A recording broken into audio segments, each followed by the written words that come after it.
My name is Black Native. That's a loaded question.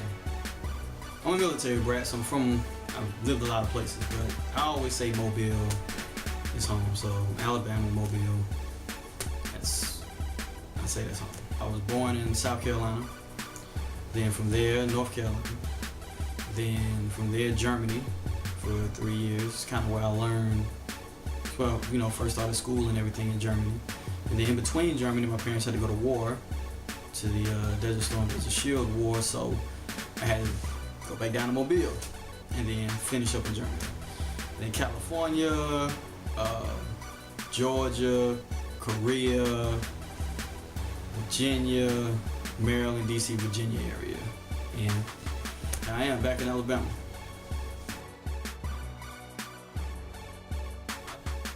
I say Alabama and I say Mobile because Mobile is home, you know, through all the, you know, moving back and forth. Hey, we're supposed to live here for 3 years, but they shut down the Army base, so we only got to be here for 1.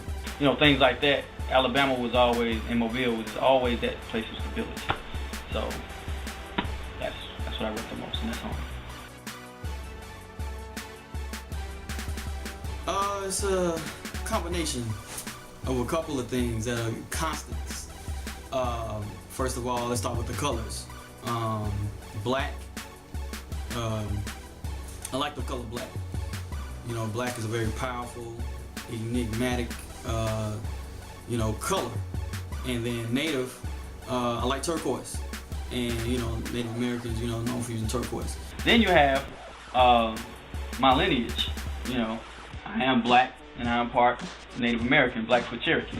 So then there's that. Then there's, when I started with the group, Dirty South Avengers, you know, we all had hero names. And my favorite Marvel character is a Black Panther. And I moved around like the nomadic Native Americans. And I'm a native of Alabama. So just all those things, just and I came up with Black Native. Fellow natives, they are people who support, you know, what I do. They listen to my music and tell others about it. You know, come see me perform, whatnot. So those are just people who, you know, support what I do. As far as what does it mean to be a native, I look at it like the term going native. I don't know if anybody's ever heard of that, but it's like just to be. When people think native, they think primitive, you know. But in a way, you know, you gotta do things in an old fashion to kind of get the best results, I think. You know, so even how I, you know, how I approach the mic, you know, I'm not doing it for, you know, to be catchy. You know, I'm doing it for, you know, I'm coming from a lyrical point of view. And also the way I think, you know, read more books, you know, stuff like that. So I think fellow natives, and for it to be a native, you have to be on the same wavelength somehow, you know, and support what I do, and you know, let's get it together, basically. And actually, it happened because the big homie Shaz, he started rapping. And I've always been a fan of hip hop, you know, but I just never thought I would. And he basically was my influence to do it. And this genre, I guess, I love working with words and stuff like that, and I can't sing that well. So I figured I'd do it in a form that I was most familiar with. I want to say 6 or 7 years, I think, when I first started rapping. I don't know. Who would you say most influenced you? I don't know about most. I think it's a combination of a lot of things. There's a whole lot of, I like the internal rhyme, which means not like cat hat. You know, I like to put rhymes in between the cat and the hat. So like, for people like that, you know, Big Pun. So I do Eminem. Then you have a strong delivery, people with like a baritone type of voice. So you have your Scarfaces and your DMXs and stuff like that, and Black Thought, those guys. So I guess a combination of a lot of artists that I listen to on a regular sort of influence my flow.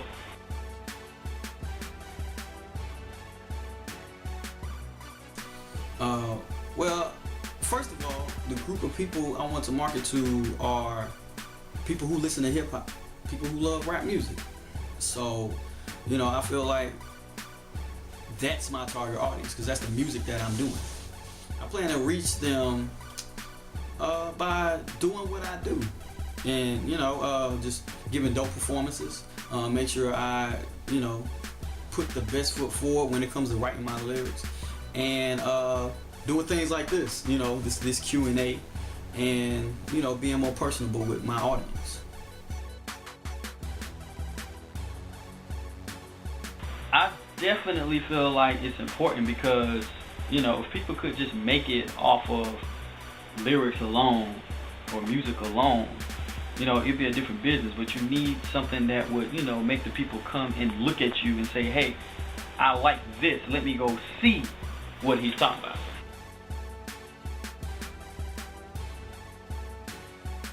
It depends on the person's budget, but I definitely say if you have at least 15%, I would say if you have 15% put aside for that stuff, out of that 15, I say about half, because you know, you definitely want to keep the pop going as well as the music going.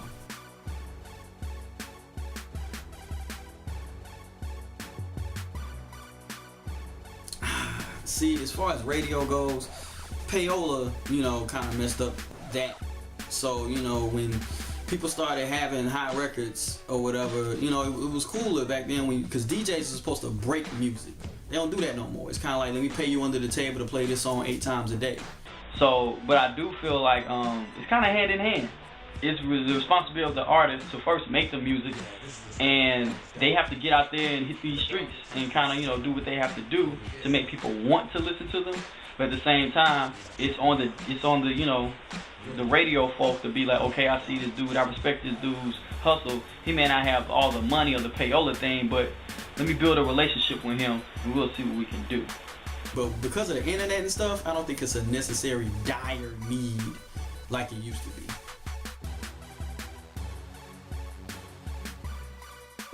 The title of my mixtapes, well, first of all, the Goatee came from my appearance.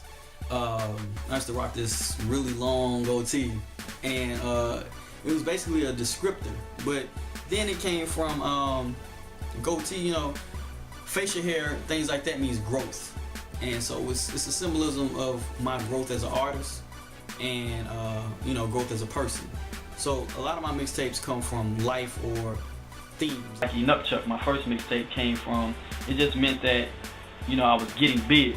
Because, you know, the Apache Chief from the Super Friends, he says he Chuck before he gets big.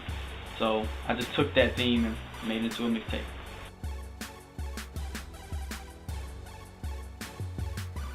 Yes, Don't Do It in the Streets are based on true stories. In the streets, I used to be a substitute teacher, and one of the kids, you know, he was always wild out. So I pushed him to the side one day and talked to him before class, and he told me, you know, pretty much what was going on with him and why he acts the way he acts.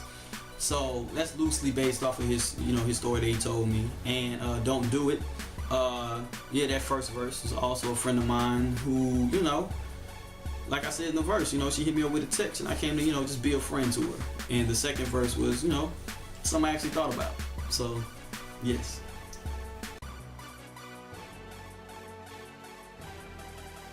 Man, I have an issue with those titles. I feel like you're not like, I think his name was Isaac on Heroes, where his eyes just white out and he, you know, comes up with a masterpiece while he's doing this, and he wakes up in the morning and he has a masterpiece. You know, he's not, that's an unconscious person doing art. Everybody's a conscious rapper because everybody consciously puts forward something when they write. I think just because you know, you talk about something with a little substance in it, you know, you automatically get dubbed that. But I don't consider myself, you know, a conscious rapper at all, no.